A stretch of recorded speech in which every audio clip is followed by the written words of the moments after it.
A student was arrested earlier today after officials say he brought a loaded gun to Lexington High School. The Franklin County Sheriff's Office is investigating after a van crashed and caught fire, killing 3 people. Hillary Clinton and Donald Trump target black and Hispanic voters in key states that could decide the election. I'm Craig Boswell at the White House. That's coming up.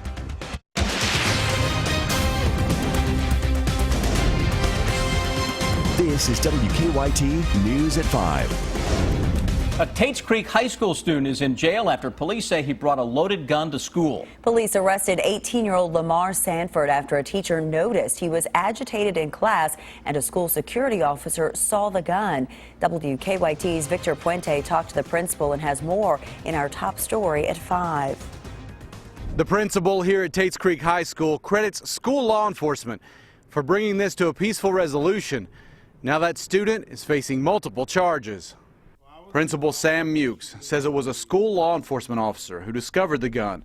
He says that officer, who knew the student, approached the 18-year-old after the young man had left his class in an agitated state.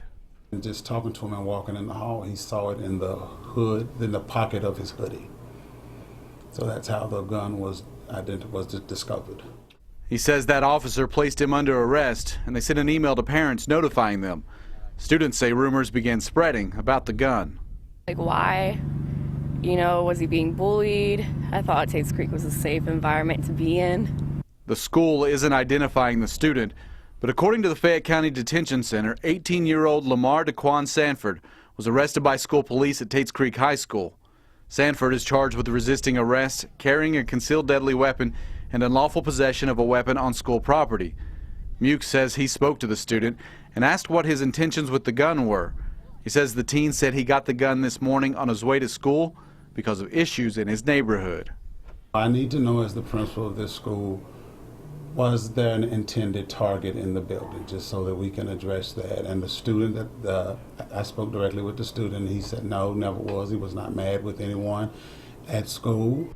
In addition to the criminal charges, Mukes says Sanford will also face serious consequences through the school district.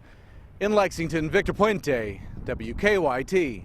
Principal Mukes says there will be a meeting with other school officials about the incident and the school's response. 3 people were killed in a fiery crash earlier today on Interstate 64 in Franklin County.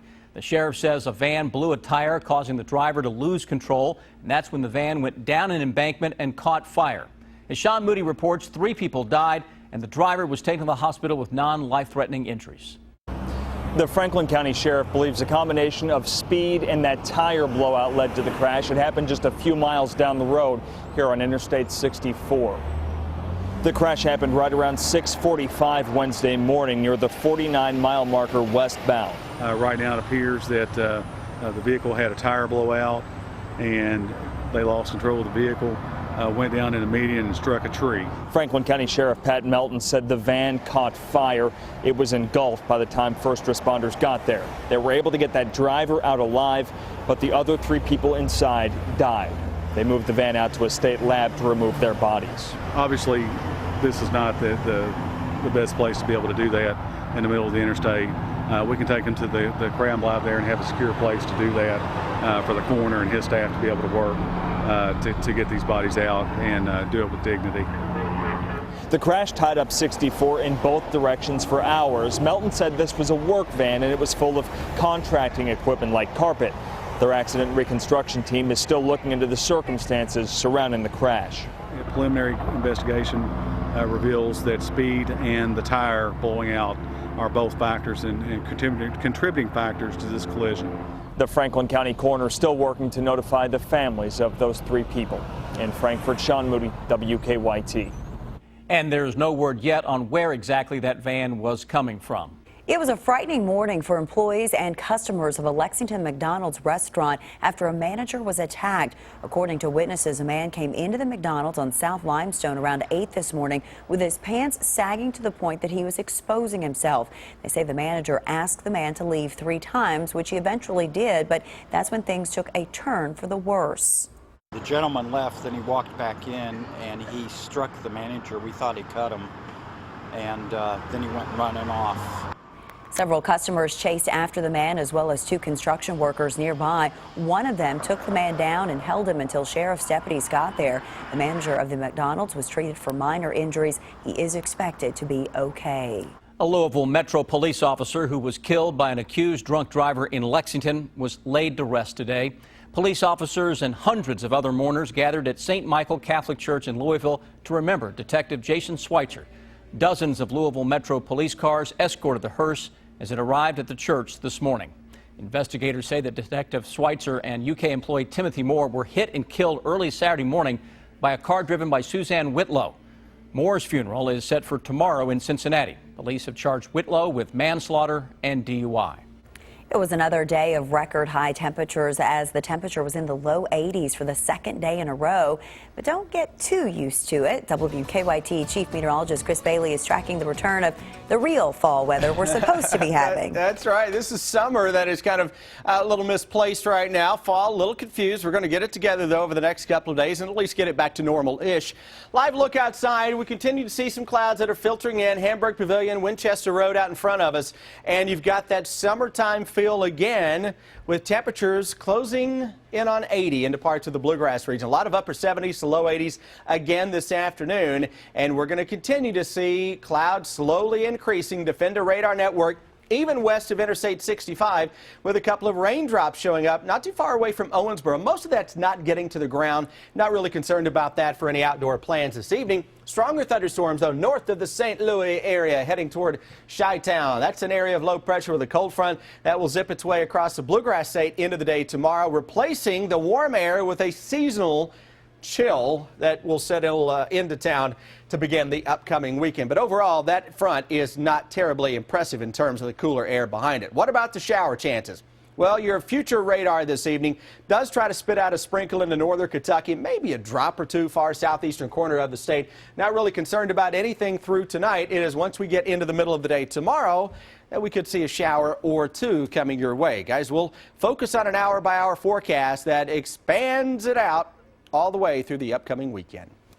A 14-year-old who was injured in a deadly ATV crash has died. Our county-by-county coverage at 5 begins in Adair County. State police tell us that Raquel Anyega died this morning at UK Hospital. She was riding with 15-year-old Macy Drake and Abby Curry on Friday when their off-road vehicle hit a truck on Highway 206. Drake and Curry died at the scene. The Adair County Superintendent is telling us that school was not in session today for Drake and Curry's funerals, and grief counselors will be available tomorrow. In Mercer County, school officials are notifying parents after a rumor of a gun at school. Officials with the school district say they were made aware of a rumor last night involving a potential gun being brought to the high school. Today, school leaders say they put in increased safety precautions, but after an investigation, they could not find any evidence that anyone actually threatened to bring a gun to school. The owners of a Lexington convenience store have a big mess on their hands. Police say a car slammed into the building overnight. WKYT's Michelle Chamberlain shows us the damage. Yeah, this is the scene of the Bluegrass Mart here on Squires Road. You can see all of the damage done. Police say a car went through the front entrance, causing thousands of dollars worth of damage. As you can see, the front glass windows are completely shattered, the front counter destroyed, and the owner tells us he'll probably shut down his store for a couple of days to do repairs and clean up. Here's video from earlier this morning. You can see the car pretty much inside this building. Vicky Singh has owned this business for a year and says a beam had to be installed due to the structural damage. My cash register, my PO system, my camera system, everything is knocked out, so it's already gone. Singh tells us there was no one inside the store at the time of the accident. He said the person driving the car broke through the back window of the car and ran off. Police tell us the owner of the car says his grandson is the last person who was seen driving the car. And police are still looking for the driver of the car and the person who caused all of this mess. In Lexington, Michelle Chamberlain, WKYT. And police are still looking for the driver of that car. Only 6 days until the nation goes to the polls, and in the final days of this campaign, both Hillary Clinton and Donald Trump are stepping up their outreach to black and Latino voters. Craig Boswell's following the action from the White House. Thank, by the way, I see all these signs, Cubans for Trump, Cubans. Love Cubans. Donald Trump did his best to single out minority supporters during one of his 3 stops in Florida today. Thank you, fellas. That's so good. Blacks for Trump. That's so nice. The increased attention comes as Trump and his allies are doing their best to pull in Black and Latino voters who traditionally vote Democratic. The message is being reinforced by the RNC releasing a new television ad targeting African Americans. This is our opportunity. We are asking for your vote. Vote Republican. Hillary Clinton will focus on Hispanic voters when she makes campaign stops in Nevada and Arizona today. In Florida, Tuesday, she said Trump started the campaign insulting Mexicans. He moves on to insult all Latinos. Arizona and Florida are two of the final 4 states CBS News still considers a toss-up, and Hispanics could be the deciding factor in both states. There's no question we're poised to make history as Latino voters. Janet Murguia is the president and CEO of the National Council of La Raza. We expect the largest turnout of Latino voters in U.S. history. Roughly 13 million Hispanic voters will vote in this election. The Clinton campaign released new ads today aimed at getting Latino voters out to the polls. Craig Boswell, CBS News, the White House. And CBS News has learned that the Clinton campaign is nearly doubling its TV ad buy in Arizona for the final week of this campaign, spending more than $1 million this week alone. Arizona has not voted for a Democratic president since 1996. November is Lung Cancer Awareness Month. In 10 minutes, how one group is hoping to spread the word about this deadly disease. And later in Better Living, if you are flying somewhere for Thanksgiving, you might want to buy your tickets sooner rather than later. Now, your hour-by-hour forecast with Chief Meteorologist Chris Bailey. Clouds are beginning to stream on into town after another gorgeous day here in early November. Day 2 of tying records into parts of central Kentucky. Let us look outside and see some of the clouds of change that are rolling on across the area. From Frankfort and Lexington, points west, you're starting to thicken up that overcast just a little bit. Nothing that is terribly impressive with the clouds or any rain into western Kentucky. Still a little more sunshine into southeastern Kentucky. Winds are coming at us from the southwest. That's a warm flow with upper 70s to low 80s now across the bluegrass area. It does get a little cooler back to the northwest. You can see where you have a couple of pockets of some clouds and rain. Got a little pocket here around Indy. Far western Kentucky, then some sunshine, Springfield. Then it turns a whole lot chillier behind that. That's where we have a front. And there you go. Rain in north of Indy, rain into parts of western Kentucky. That stuff's going to die out and dry up before it ever gets into the central parts of the area. But some thunderstorms north of St. Louis will try to do the trick as we go into the day tomorrow. Here is a look at your Defender Radar Network. Central and eastern Kentucky, we look good if you're heading out this evening. Tomorrow, it's not going to rain all day. You're going to get a gusty shower, maybe a rumble of thunder at some point. Temperatures will likely be warmer first half of the day than into the afternoon and early part of the evening. The numbers will come down behind a front that will edge its way across central and eastern parts of the good old bluegrass state of Kentucky. How much rain are we talking about? Yeah, I told you, not a whole lot. Maybe a quarter of an inch that will fall tomorrow into the area. Hour by hour forecast. We'll start things out at 11 tonight. We're mainly dry to begin the day tomorrow. Then middle of the day, some of those gusty showers and thunderstorms will work on in. The slower that front is, southeastern Kentucky, the warmer your temperature is going to be. And then that rain slowly works its way on out of town. 40s to begin the day on Friday. Low 50s for your lunchtime hour. Will translate into mid to upper 50s for the second part of the day. Friday evening, got to have the jackets now. And that'll be the case on Saturday morning with some frost in 30s. Saturday afternoon, 60 to 65 into much of the area. Saturday evening, 40s. Sunday morning, upper 30. You catch the drift now. We're kind of getting things back to where we should be. Normal-ish for this time of year. And we do set the clocks back 1 hour before going to bed on Saturday. Always a good time to check on those smoke detector batteries as well. Carbon monoxide batteries, don't forget those. Early next week, it's Election Day, Tuesday. Small chance for a shower. Better chance will likely come into play by Wednesday and Thursday of next week. That's really not a bad forecast. It really is not. We can get really ugly this time of year. Yeah. Not a whole lot of ugly there. Yeah. Thanks, Chris.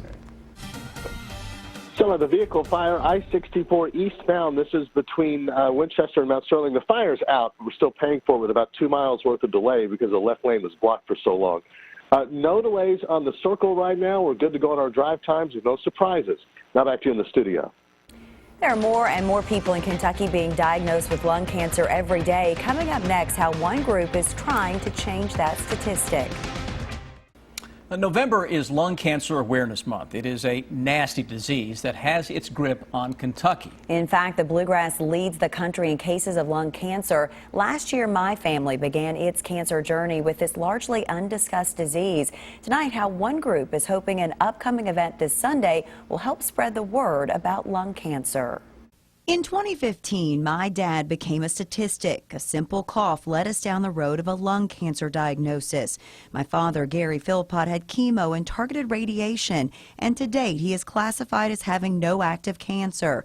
While our family feels blessed, the reality is that with lung cancer, there isn't much good news to share. We have 3,500 lung cancer deaths in Kentucky every year. Jamie Stutes, the principal investigator of the Kentucky Leads Collaborative, a statewide effort to reduce lung cancer, calls the deadly disease the Commonwealth's cancer. The push now is for education and screening. Screenings include a CAT scan and are recommended for people aged 55 to 80 who have a 30-year pack-a-day smoking history and are current smokers or who have quit in the last 15 years. Lung cancer screening is perhaps the biggest change or the biggest opportunity we have to change lung cancer in mortality in Kentucky. Lung cancer knows no boundaries. Mary Furlan's family knows that firsthand. He battled very valiantly for just over 2 years, and he died in September 2014. Furlan's brother, a healthy triathlete, died of lung cancer despite having never smoked. Furlan and her family realized they knew very little about the disease, and they weren't alone. Low survival rates were very shocking to us, as well as the money that went into research is much lower than many of the other cancers out there. Since losing her brother, Furlan has joined forces with Free to Breathe, a national organization trying to change the numbers. This weekend, they'll hold the 6th annual Free to Breathe 5K at Coldstream Park. The day seeks to bring awareness and hope to those diagnosed. Well, I want people to see the passion that we have for this event and the really positive support that we're trying to garner in the community, and not just Lexington, but in Central Kentucky. Well, the Central Kentucky Free to Breathe 5K Run Walk will be this Sunday at Coldstream Park. The opening rally begins at 1:40, and all of the proceeds support lung cancer research and advocacy. Free to Breathe wants to double the cancer survival rate of lung cancer by 2022. For more information on this, just go to WKYT.com. A judge has decided an Indiana man is mentally competent to stand trial for killing a 6-year-old Versailles boy. You'll hear from the little boy's family coming up at 5:30. It is time now for Better Living, health, education, and consumer news that impacts your life. The Department of Health in Washington State is investigating a growing cluster of polio-like illnesses in children. So far, 2 of the 9 suspected cases have been confirmed as a rare condition known as AFM. 1 child has died. CBS News has more. I was really scared. I was like, what's going on? Mary Jo de Guzman says her 6-year-old son Daniel was always happy and healthy. Say hi. Hi. Daniel died over the weekend, one of 9 children in Washington State recently exhibiting symptoms consistent with acute flaccid myelitis. At this point, he is not one of the 2 confirmed AFM cases, a condition that affects the nervous system. It's characterized by a sudden weakness in 1 or more arms or legs, and sometimes causes facial weakness and difficulty swallowing. For us to have a cluster of 9 that could be potentially AFM, it's very concerning. The Centers for Disease Control and Prevention says as of September, 89 people in 33 states were confirmed to have AFM this year. That's up from 21 cases last year, and the exact cause is unclear. Gracie Fisher, now paralyzed from the neck down, was diagnosed with AFM in 2014, when cases spiked even higher than this year. I began to feel tingling in my hands and pain in my neck. And within 5 minutes, I couldn't walk. Once doctors get a clear picture of how many of these cases are AFM, then they'll start to investigate if there could be links between these cases. They'll talk to parents about what their children ate and where they have been. They'll also ask whether they have been exposed to any pesticides or chemicals that could contribute to this condition. Mireya Villarreal, CBS News, Seattle, Washington. If you are planning to fly to your Thanksgiving destination, you might want to book your tickets now. Every day you wait will cost you more money. The airfare prediction app Hopper expects prices to jump about $4 every day and then about $10 a day in the 10 days before Thanksgiving. Mark your calendars. National Sandwich Day is tomorrow, and in honor of this holiday, Subway is giving away a free sub for each one that you buy with a drink. The popular sandwich chain will also donate a meal to Feeding America. The nonprofit organization runs a network of 200 food banks across the country. Subway is calling the promotion the Good Deed Feed. Now, here's what's coming up for you at 5:30.